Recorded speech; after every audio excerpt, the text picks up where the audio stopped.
Jūsų įrenginys reikalauja remonto? Siūlome nemokamą diagnostiką. Be skambučių ar kelionių, paimame tiesiai iš jūsų durų ir grąžiname. Prieš remontą siunčiame kainos pasiūlymą ir tęsiame tik gavę jūsų patvirtinimą. Paprasta, skaidru ir profesionalu. Nuoroda aprašyme.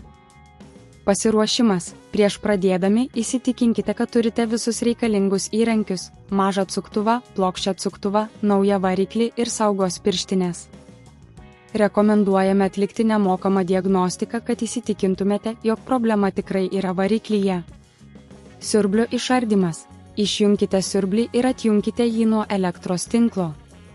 Naudodami plokščią atsuktuvą, atsargiai atidarykite siurblio korpusą. Būkite atsargus, kad nesugadintumėte plastiko. Variklio pašalinimas. Kai korpusas atidarytas, suraskite variklį. Jis paprastai yra tvirtinamas varžtais. Naudokite mažą atsuktuvą, kad atsukite varžtus ir atsargiai nuimkite variklį. Atminkite, kad gali būti prijungti laidai, todėl juos atsargiai atjunkite. Naujo variklio įdėjimas. Paimkite naują variklį ir prijunkite laidus, kaip jie buvo prijungti prie senojo variklio. Įsitikinkite, kad visi jungtys yra tvirtos ir teisingai prijungtos.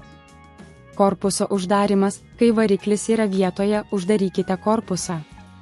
Patikrinkite, ar visi varžtai yra tinkamai prisukami, kad užtikrintumėte, jog siurblys bus sandarus ir veiksmingas.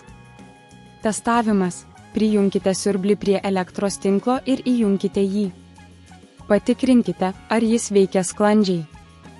Jei kyla problemų, rekomenduojame kreiptis į specialistus, kurie gali pasiūlyti paėmimo į namus paslaugą.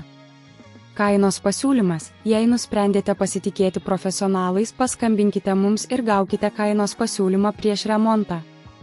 Mūsų specialistai atliks išsame analizę ir pasiūlys geriausius sprendimus jūsų DYSON SV14 siurbliui.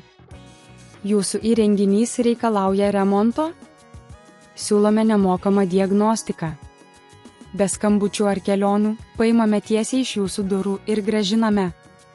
Prieš remontą siunčiame kainos pasiūlymą ir tęsiame tik gavę jūsų patvirtinimą. Paprasta, skaidru ir profesionalu. Nuoroda aprašyme.